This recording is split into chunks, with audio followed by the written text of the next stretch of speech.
Appreciate having you all here this morning. Hope your Christmas was enjoyable. Oftentimes what makes Christmas a little more enjoyable are children, right? You see the twinkle in their eyes, you kind of, their excitement gets contagious.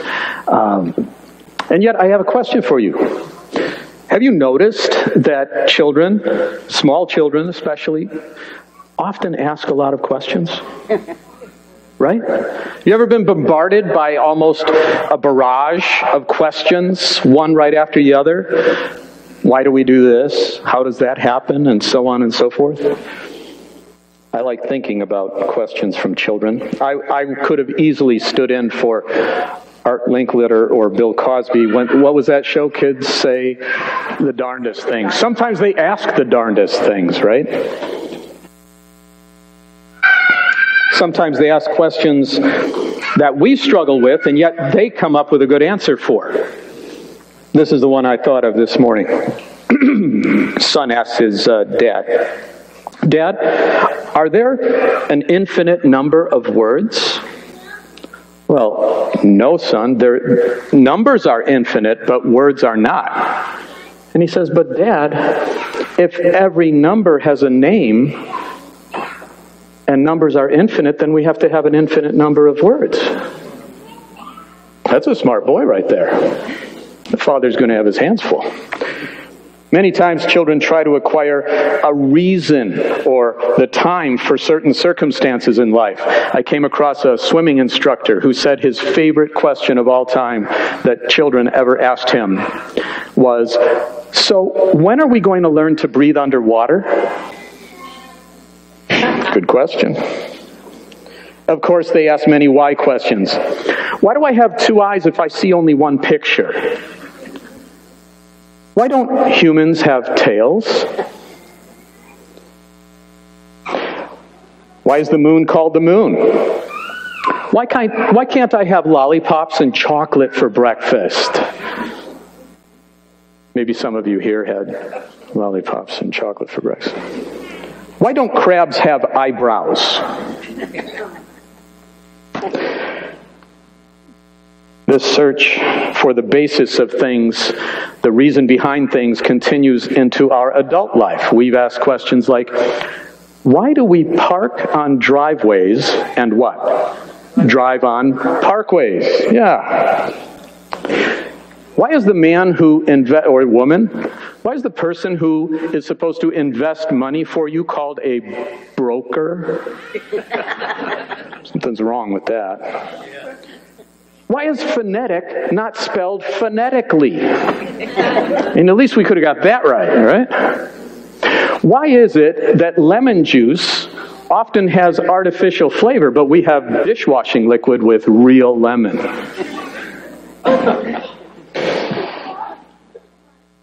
One of the most perplexing questions for someone, anyone, but especially somebody who believes in the God of the Bible is this. If God really exists, and He is all-powerful, and all-loving, and all-just, then why is the world filled with such an abundance of pain and suffering? As we've gone through this sermon series, Adventures in Theodicy, now we're at part 5, we have been wrestling with this question.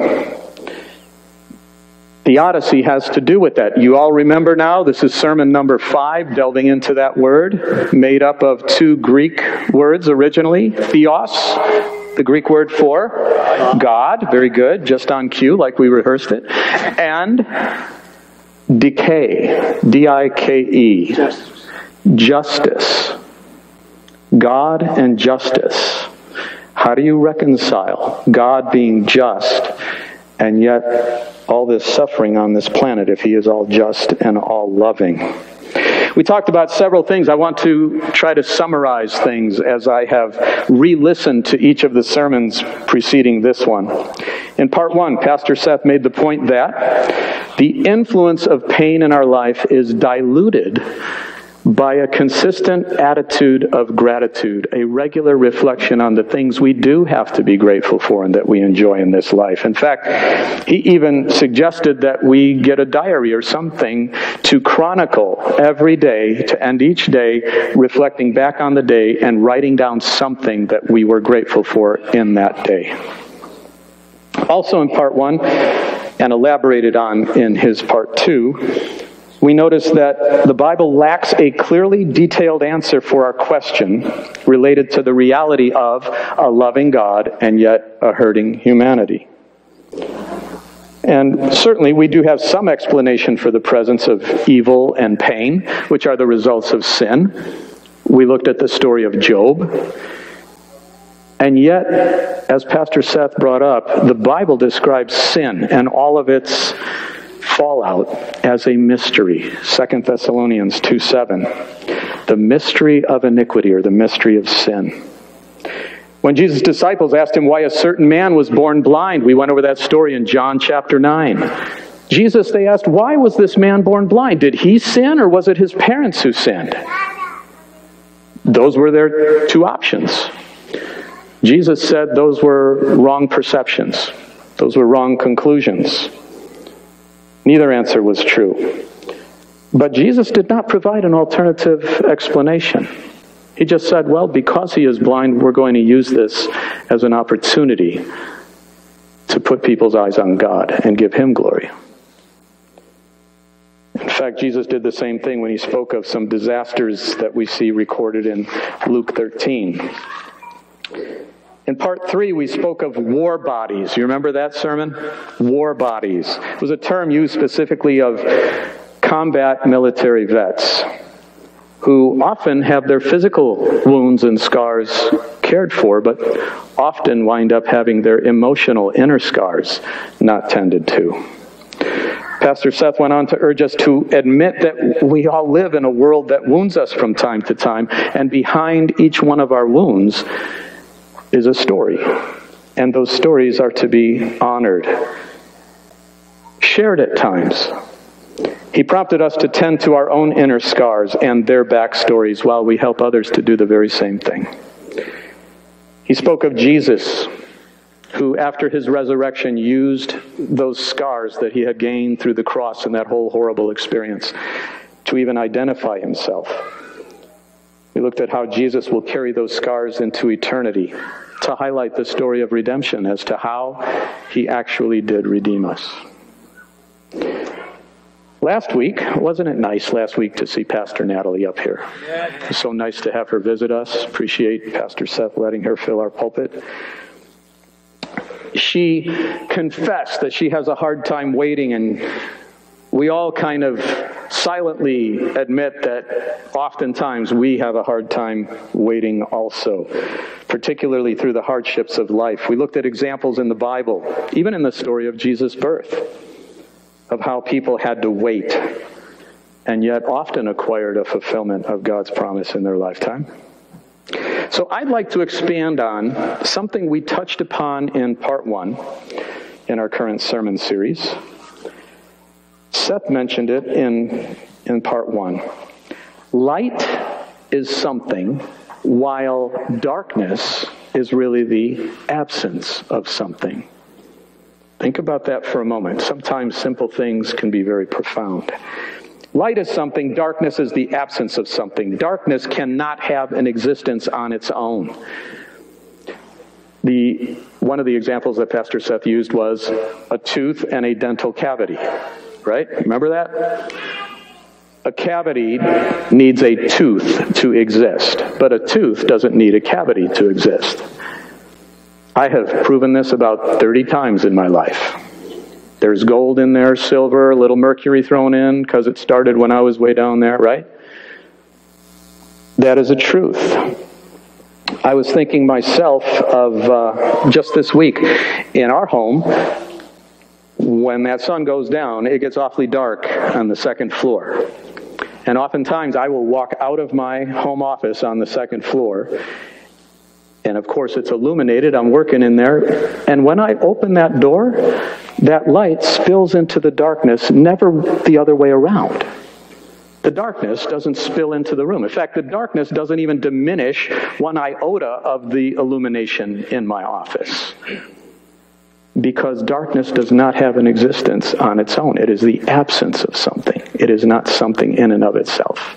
It has no existence apart from the absence of light. Now, the Bible says that everything that's truly bad is the result of sin.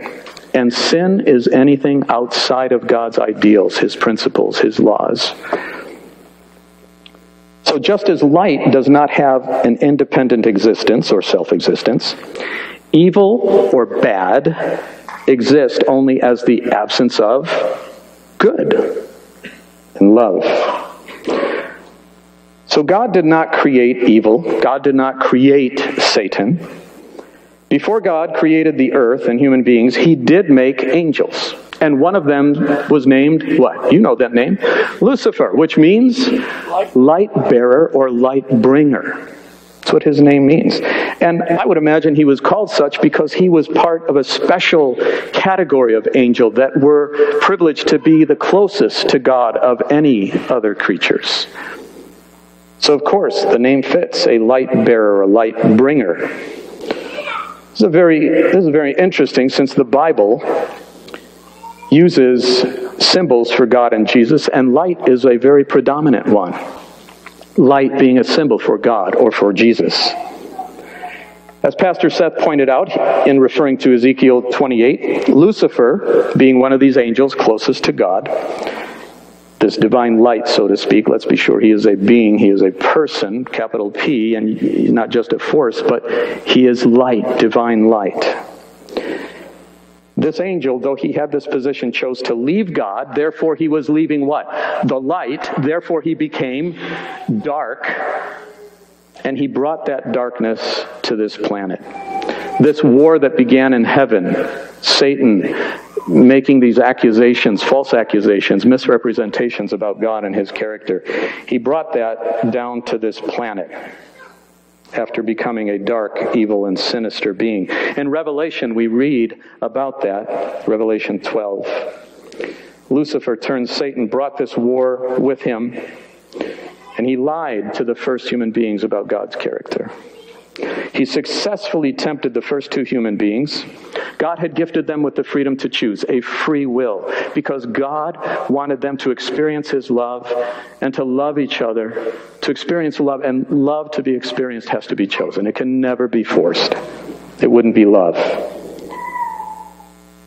Our earliest human representatives chose to follow Satan, and they mistrusted God, and they departed from Him who is light. Thus they became dark. And the world, which is the dominion God had given them to rule over, became dark because Adam and Eve, the head of this planet, had chosen that darkness. By the way, a little sidestep here. This question, if God is all loving, why is there so much suffering? That has been posed as almost the ultimate argument to disprove the existence of the God of the Bible. Some of you had discussions with people, I would imagine, about that. And it's like, that's the trump card right there. Got it, now game over. I just negated your idea that this God exists. Well, I've got at least a couple things to say on that. Number one, and I don't say this sarcastically, I just believe we should be intellectually honest with ourselves and with other people. Number one, there's more than one reason to believe in this God of the Bible. Amen? There are things in nature that we observe. There is a certain incredible design. We look at laws of science, laws that have been proven, either observed in nature or duplicated in the laboratory, laws that we know exist. And those very laws, some of them, negate the theory that things just happen by chance. The second law of thermodynamics, the law of entropy, right? Things left to themselves either maintain complexity or decrease in complexity. Well, the theory of evolution says exactly the opposite of that law. Not theory, law. The law of, what is it called? irreducible complexity. Remember that one? You have to have all the parts all together at the same time in the right place in order to have this certain type of life or aspect of life, like an eyeball.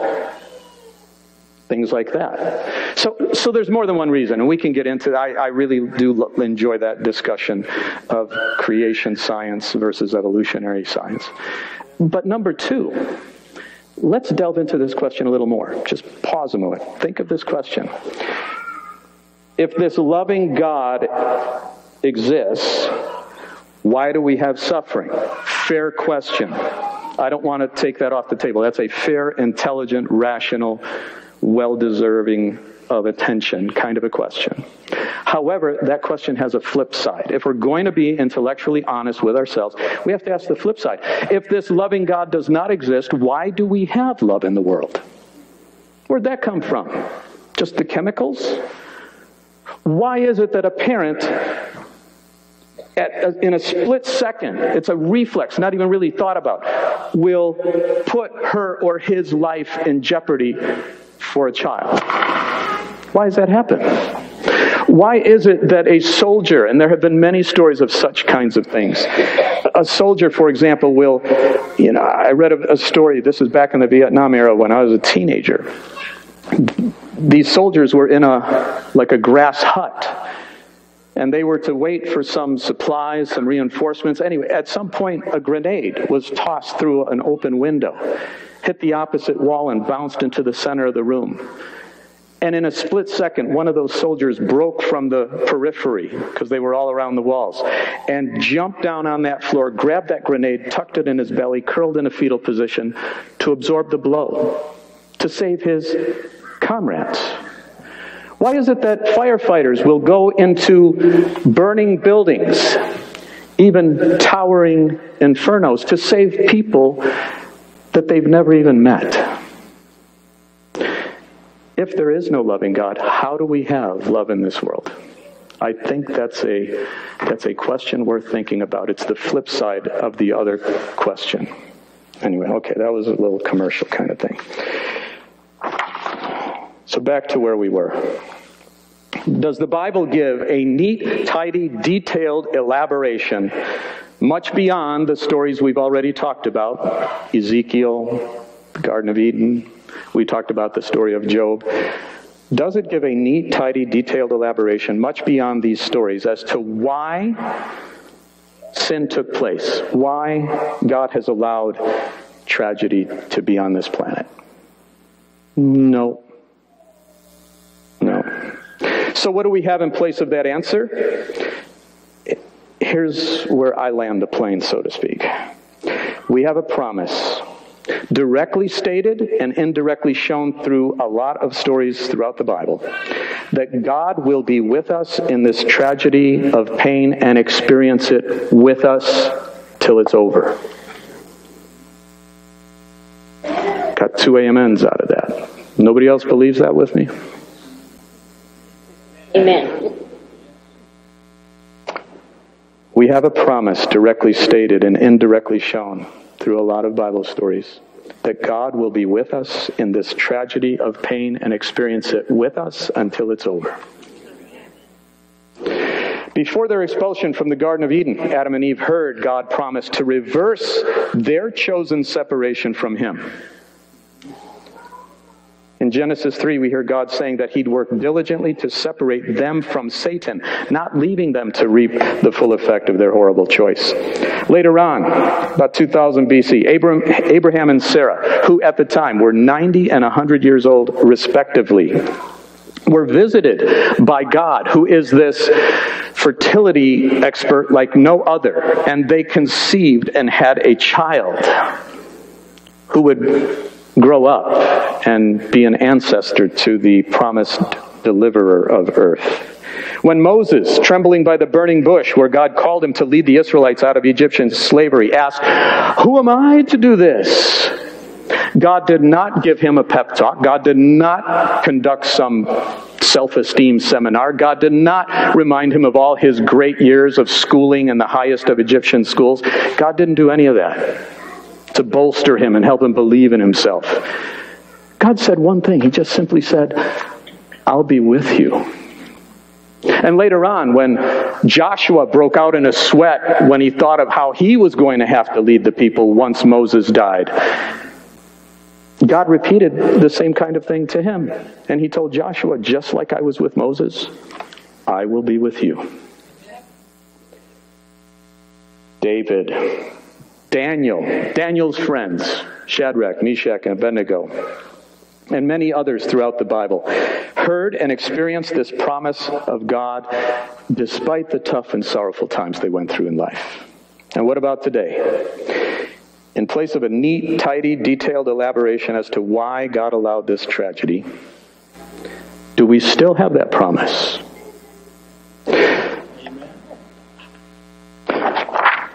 Shirley Young and her mother Gayleen had a very memorable day at the largest shopping mall in South Auckland, New Zealand. It was a Thursday, 1 month before my wedding day. It was August 9 of 1990. It was the late shopping night at City Center Mall. Now, that's going to grab many a 12-year-old girl's attention. This is a highlight. And Shirley, Gayleen's daughter, had money that was seemingly burning a hole in her purse.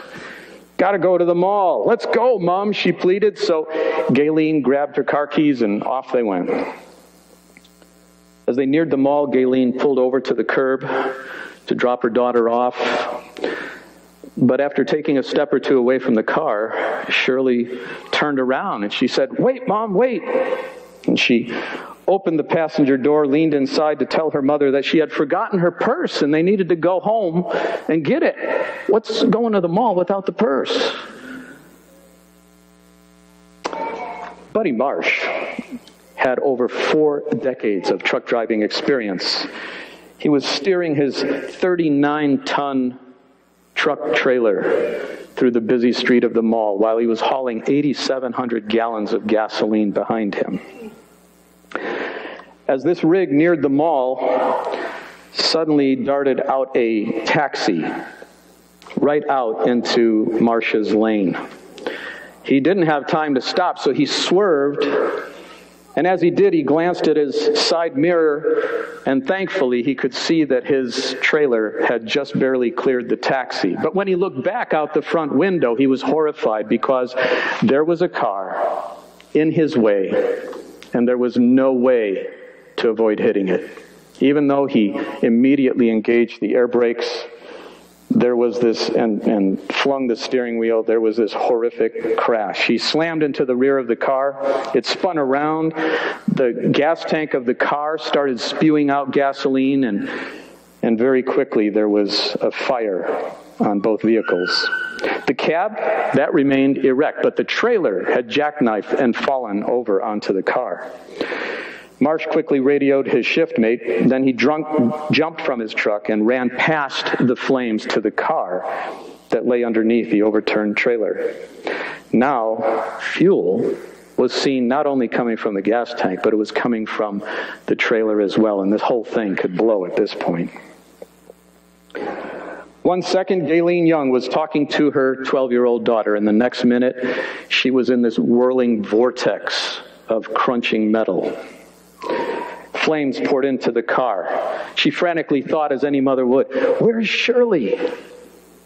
And then she noticed this incredible pain creeping up her legs and realized that her clothes had caught fire. Her attempt to open the door was fruitless.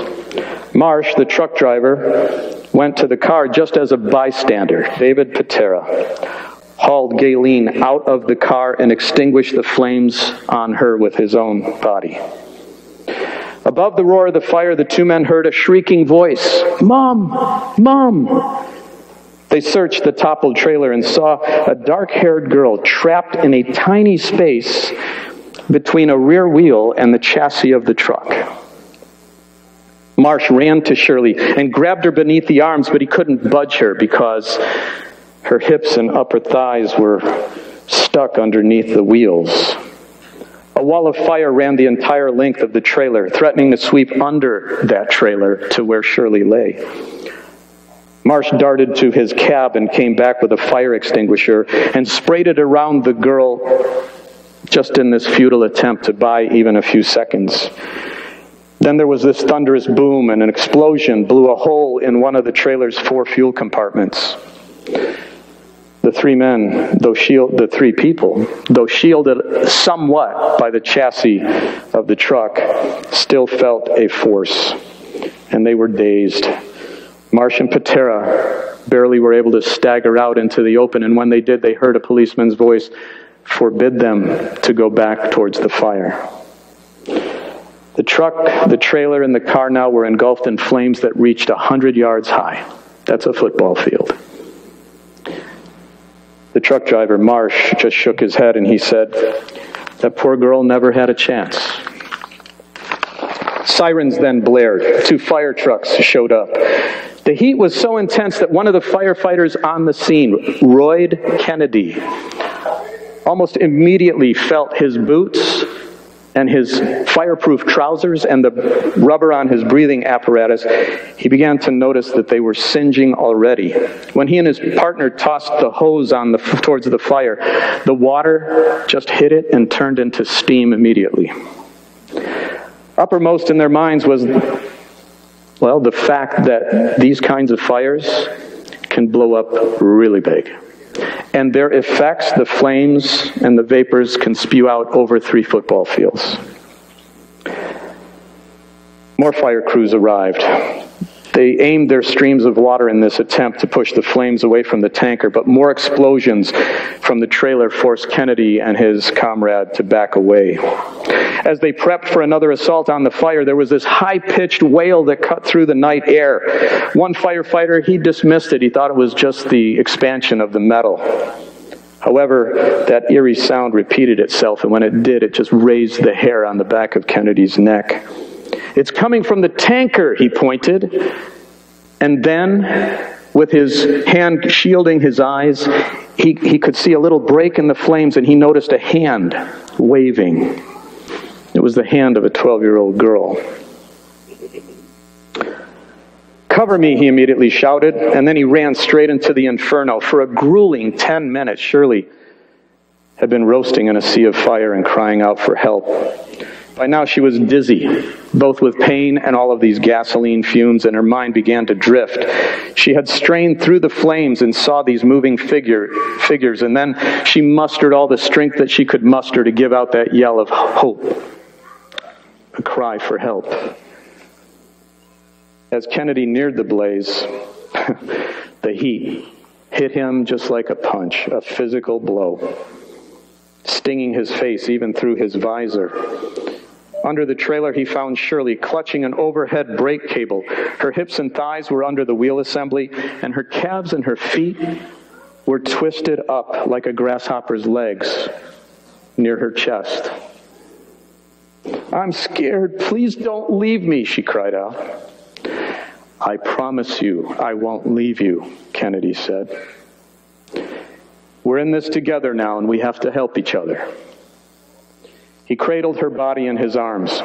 The trailer was still shielding them from the main part of the blaze, but the air was so thick with gasoline fumes that the two could barely breathe.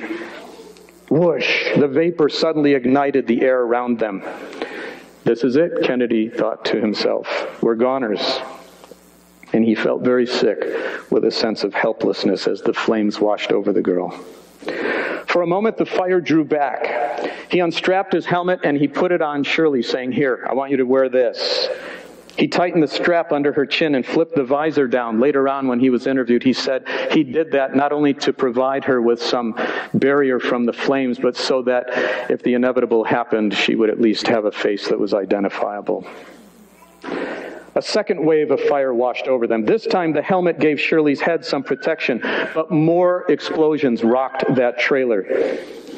Kennedy, at this point, looked down at that little girl and shook his head. And he cried out to her, "I will not leave you, I promise." He wrapped his arms tightly around her and waited for the final surge of flames that he thought would surely consume them both. Instead, a sudden, ice-cold waterfall came over them. "My mates are here," he yelled out. Now, 4 hoses shooting 1,200 gallons of water a minute cascaded over Shirley and Kennedy. At this point, the two began to shiver violently. They quickly started to experience the first stages of hypothermia. A voice shouted to Kennedy, "We'll get somebody to relieve you." And with no hesitation, he yelled out, "No, I must stay with her. I promised." Grant, a paramedic, threw on a bunker coat and a helmet and fought his fear and headed to the flames. He crawled to where Shirley and Kennedy lay, and he saw there was no room to get an IV drip going. And he left the scene to call a trauma unit at a nearby hospital, knowing that anybody suffering a fair amount of burns has about a 1-hour window to have the best chances of actually making it through. Shirley by now had been under that truck for 30 minutes. Kennedy kept talking to keep Shirley conscious, asking questions like about her favorite TV shows. Occasionally she would let out stifled moans. "It's okay, you can yell all you want," he assured her. The pain was becoming unbearable. She cried out, pulling hard on his thick hair in her agony. The flames closely returned when the water faltered for an instant, and when it came back, Kennedy was horrified as he gazed upon her arm and noticed that the skin was actually peeling back, sliding down around her wrists. She was growing weaker. He sensed that. He looked at that, and immediately he said, "Do you like horses?" And she weakly said, "Well, I've never ridden horses." And he said, "Well, when you and I get out of here, I promise you, you're going to ride my daughter's horse." He kept checking Shirley's pulse. She'd been trapped for 40 minutes by now. He said a silent prayer, "Dear God, how much more can this little girl take?" When her pulse fluttered again, she closed her eyes, and he quickly pleaded with her, "Shirley, talk to me." She barely lifted her head, looked him deep into his eyes, and barely muttered, "If I don't make it, tell Mom that I love her." Her head rolled back into his arm. He yelled out, "We're losing her! We're losing her! Give me an air viva." He put the mask of the portable resuscitator over her face, and he forced air into her lungs. She opened her eyes a bit, and he said, "You tell your mom yourself that you love her. I promised that I would not leave you. Now don't you leave me." The desperate rescue team were now sliding large airbags into place to lift the trailer enough to slip the little girl out. Praying for the inches they needed, they finally had minimal space. Kennedy gently untangled Shirley's legs from under the wheel. They were so crushed that they felt like just encased jelly in his hands. Soon her crumpled body was loose from its prison, and "We're free," he thought. Kennedy carried Shirley to a stretcher and smiled. She smiled weakly at him. He leaned down over the stretcher and he kissed her on the cheek. And he said, "You've done it, Shirley." Then, being overcome by the fumes and the shock and the cold, he just kind of pitched forward and fell into the arms of his colleagues. When Kennedy's station officer returned to that scene the next morning, he saw a sight that would just frighten him for the rest of his life. For 70 yards, the top layer of asphalt had been melted away by the inferno, with one of the sections down a whole 6 inches to bare gravel, except for a patch about the size of a kitchen table, so lightly scorched by the fire that he could still see the painted yellow line. That was where Shirley had been lying. One firefighter said, and I quote, "It was as if the devil was determined to take that girl, and when she was snatched away, he just gave up." The Christmas holiday, in which many of us celebrate the birth of Jesus, has just passed. In that story, we have seen the names of the Messiah. One of them being something we sung this morning, Emmanuel. What does that mean? God is with us. And so it was. His promise to be with humankind came to its ultimate fulfillment this side of his next coming. Jesus came not only to be with us, but he came to be with us as one of us. He experienced childbirth and total dependency on others. He experienced ridicule over the question of his parentage. Who's your father, Jesus? He experienced social traps and being misunderstood many, many times. He experienced the oppression of government and racism. He experienced the betrayal of his close friends. He experienced false accusations, brutal beatings, unjust punishment as he went to the cross. And this is just what was heaped on him by humans. What about when dehydrated, bloodied, exhausted, and publicly humiliated, God, his Father, who he had honored his whole life and enjoyed an intimate, close relationship with, this same God withdrew any sense of his presence from his Son, Jesus Christ. That event prompted the most excruciating, woeful why question this universe will ever hear. Why have you forsaken me? The Bible gives the answer to that question. Jesus was bearing the just punishment, the result of humankind's choice to be separate from God, separate from the light. He was bearing the result of all of our choices to depart from the Creator. He took upon himself that penalty, that result. But he kept his promise to never leave us or forsake us. With the flames of divine wrath against every choice to rebel against God, with those flames burning him to his core, he stayed with us. He could have vacated the premises, so to speak, but he chose to stay with us and take the rap for our choice to depart from him. And he conquered death by letting it envelop him. And then he tossed it off like we would a bedsheet in the morning. And before he left the planet, he promised to be with us through his Spirit until this world as we know it ends. At the end of the book of Matthew, his promise is recorded. I will be with you always, even to the end of the age. And even now, just as a parent suffers her or his child's painful experiences, God suffers with his children, with every departure from his will, with every sorrow that ever touches them. 24/7, around the equator, pole to pole. We are not the only ones going through this sin problem. Surgeons and burn specialists did their absolute best to save Shirley Young, but that shock to her body was incredibly massive. Her family was told she may not pull through this. Sometimes heavily sedated and hooked up to a respirator, she laid in the ICU for a month. Actually, on the fourth morning, though she was always drifting in and out of sleep, she was able to scrawl on a notepad a short note that simply said, "I love you, Mummy." The next day, her mom, Gayleen, was wheeled into her daughter's room, and there the two wept. Shirley stayed in ICU for 2 more weeks, losing half of her right leg to this horrific event. And despite the unwritten rule that a firefighter is not to visit one of the victims of an incident he or she's involved in, Kennedy visited Shirley very often. They would eat chocolates together. He would clown around with her. In fact, he went up to her, that dry erase board in front of the bed. He scrawled on that one day, "This kid is far too noisy."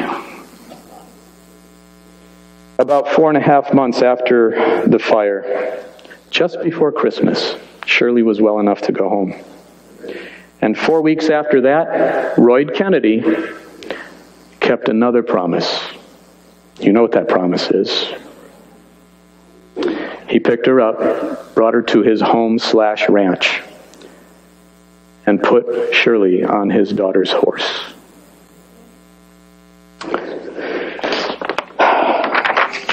Someday, after Jesus our choice, heals us from sin and its effects, we will be able to ride any animal we want. Personally, I want to climb on the back of a grizzly bear. We'll ride that animal on a planet in perfection, free of any cause and all causes of aging, of pain, of sorrow. Amen. And we'll be able to do so because we've come to trust in the God who promised, "Never will I leave you or forsake you." But just like Roy Kennedy said to Shirley, I believe God says to us, "Look, I will never leave you. Now don't you ever leave me." How do we cultivate such a relationship of never leaving God, even through the pain and the sorrow we experience? Near the end of the Sermon on the Mount, Jesus concluded with some good advice, some divine insight that helps us answer that question of how to cultivate that relationship. Here it is. "Everyone then who hears these words of mine and does them will be like a wise man who built his house on the rock. And the rain fell, and the floods came, and the winds blew and beat on that house, but it did not fall because it was founded on the rock." Now I will give you the Demma paraphrase of that verse, something I wrote in my Bible many years ago. So here is those same words of Jesus with my insertions. "Everyone then who hears these words of mine and does them will be like a wise man who built his house, his life, on the rock," the words of God. "And the rain of negative emotions fell." And that's how negative emotions feel, right? They just fall on you. Anxiety, sorrow, pain. They fell. "And the floods of threatening circumstances came, and the winds of conflicting desires blew and beat on that house, on that life. But it did not fall because it had been founded on the rock," the words of God. Amen. May we never leave the one who said he would never leave us, no matter what. May we resolve to regularly read about him and dwell upon his character. May we bask in the light of his promised presence. Let us pray. Lord, you've seen us through another year. There have been highs and there have been lows. And some of the highs have been really high. And some of those lows have been terribly low. Sometimes we have deeply felt you kind of partying with us in the times of happiness and joy, and sometimes we haven't felt anything about you in times of sorrow and grief. And yet, feelings be whatever they are, you have promised to never leave us or forsake us. And we admit that there are times in our life where we don't feel the air around us, and yet we know it's there all the time. So Lord, I ask that you give us strength to cultivate this deep relationship with you, where we would actually peer into your word, read the words of Jesus, read the stories where you exhibited your character, and cultivate an ever-growing relationship with you throughout the coming year. Thank you for never leaving us or forsaking us, even when we have made promises that we've broken, when we have disobeyed blatantly, even when we have denied you.